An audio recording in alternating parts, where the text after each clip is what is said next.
Hello friends, my name is Satyanarayan Mishra and welcome to my legal discussion session.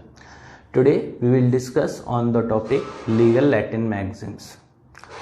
बहुत सारे वकील और विद्यार्थी लैटिन फ्रेजेस का प्रयोग करना पसंद करते हैं और उसका मुख्य कारण है एंशियंट रोम के लीगल सिस्टम का मोस्ट ऑफ वेस्टर्न कंट्रीज पे प्रभाव रहना।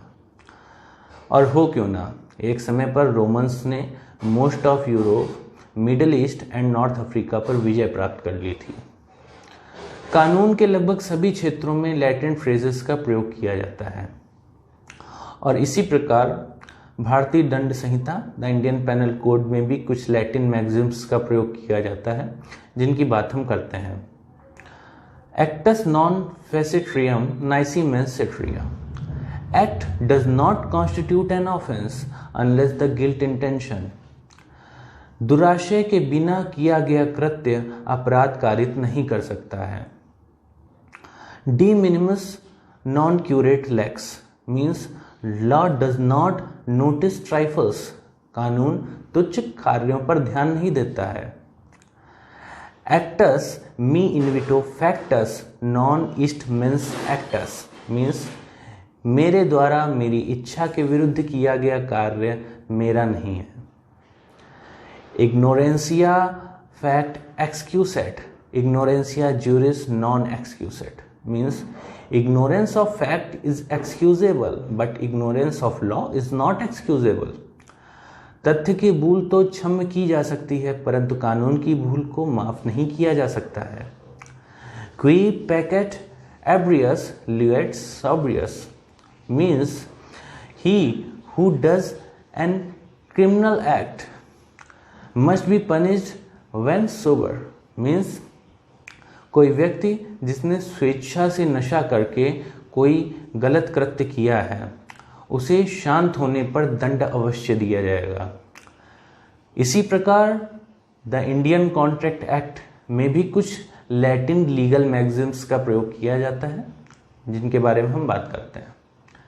जी बिल्कुल, हाँ आप बिल्कुल सही कह रहे हैं कि कानून के सभी क्षेत्रों में लैटिन फ्रेजेस का प्रयोग किया जाना आज के समय में हम ये देख सकते हैं कि हम अपनी बातों को और प्रभावशाली ढंग से रख सकते हैं, क्योंकि मात्र एक लाइन, एक सूक्ति, एक मैगज़िन के द्वारा हम उस कॉन्सेप्ट को ईजिली वे में रख सकते हैं, उन बातों को समझा सकते हैं। जी बिल्कुल, हाँ तो इंडियन कॉन्ट्रैक्ट एक्ट में बात करते हैं लैटिन मैक्सिम्स की। एब इनिशियो means from the very beginning of law और एक्ट, कानून अथवा कार्य के आरंभ से। एक्टस डेई नेमिनी इंजीरियम means law holds no man responsible for the act of God. दैवी कृत्य के लिए कानून किसी भी व्यक्ति को दोषी ठहरा नहीं सकता। एक्शियो पर्सोनालिस मॉरिटर कम पर्सोना, personal right of action dies with a person. व्यक्तिगत अधिकार व्यक्ति की मृत्यु के साथ ही, व्यक्ति के खत्म होने के साथ ही समाप्त हो जाते हैं। एक्टस क्यूरिए नेमिनम ग्रेवाबिट means an act of court shall prejudice no man, जिसका मतलब आप ये समझ सकते हैं बहुत अच्छे से कि न्यायालय का कार्य किसी भी व्यक्ति के अधिकार का हनन नहीं कर सकता, किसी भी व्यक्ति को हानि नहीं पहुंचा सकता है। न्यायालय का कार्य हमेशा से, जैसे कि हम जानते हैं कि ये एक जो नेचुरल जस्टिस का जो कॉन्सेप्ट है वो किसी भी कानून का मूल अधिकार होता है, तो इसलिए न्यायालय का कार्य हमेशा से न्यायहित में होता है।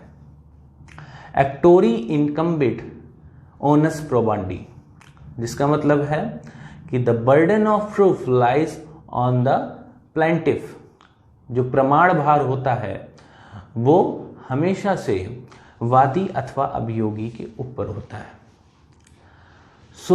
हम लैटिन मैक्सिम्स का प्रयोग जो करते हैं वो लैटिन मैक्सिम्स का प्रयोग करने का मुख्य उद्देश्य हमें अपनी बातों को स्पष्ट तौर से रखना होता है, क्योंकि हम जो भी बात रखते हैं एक विद्यार्थी अथवा अधिवक्ता के रूप में ये आवश्यक होता है कि हम अपनी जो भी बातें रखें वो स्पष्ट तौर पर जो है वो सामने वाला समझ सके।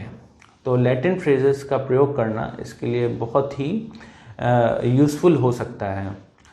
मैं बहुत ज़्यादा नॉलेजेबल पर्सन नहीं हूँ, कुछ त्रुटियाँ हों तो उनको आप माफ़ कीजिएगा। और इसी के साथ मैं इस सेशन को समाप्त करने की अनुमति चाहता हूँ, और we will meet soon with a new topic. So तब तक के लिए जय हिंद, धन्यवाद।